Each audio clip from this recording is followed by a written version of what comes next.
Hello and welcome. Today, we're not talking about a bank robbery. There were no masks, no guns, no alarms. Yet, this was one of the greatest heists in human history. Over nearly 2 centuries, Britain extracted an unimaginable amount of wealth from India, not through trade, not through fair exchange, but through power, coercion, and systemic exploitation. By the time the British left in 1947, India had gone from being one of the richest regions on Earth to one of the poorest. So how did this happen? Who benefited? And why do the effects of this history still matter today? Let's begin at the start. Before European colonization, India was not a poor country. In fact, until the early 1700s, India accounted for roughly 20 to 25% of the world's GDP. It was a global manufacturing powerhouse. Indian cotton textiles were unmatched in quality. Spices flowed across continents. Gold, silver, gemstones, and skilled craftsmanship made Indian goods some of the most desired in the world. European merchants didn't come to civilize India. They came because India was already wealthy, and Britain came for the same reason. In 1600, Britain chartered a private company called the British East India Company. At first, it was just a trading company, or at least that's how it presented itself. But this company was unlike anything the world had seen before.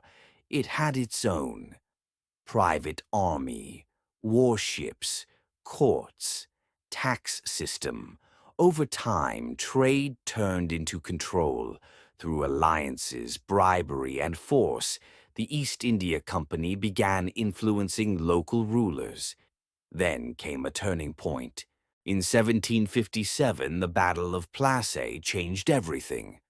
The East India Company defeated the Nawab of Bengal, not through superior force but through betrayal. Local elites were bribed. Commanders switched sides. After this battle, Britain effectively gained control over Bengal, one of the richest regions in the world. And with control came extraction. Massive extraction. Britain didn't just take resources, it redesigned the entire economic system to serve itself. Here's how the drain worked. Indian farmers were forced to grow cash crops instead of food. Heavy taxes were imposed regardless of famine or hardship.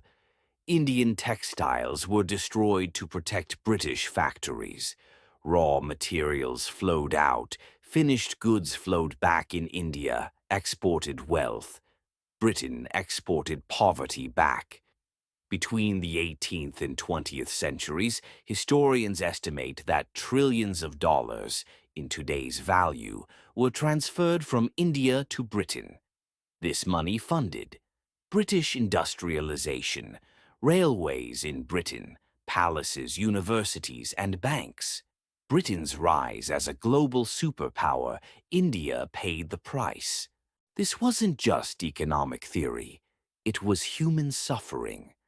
During British rule, India experienced multiple catastrophic famines.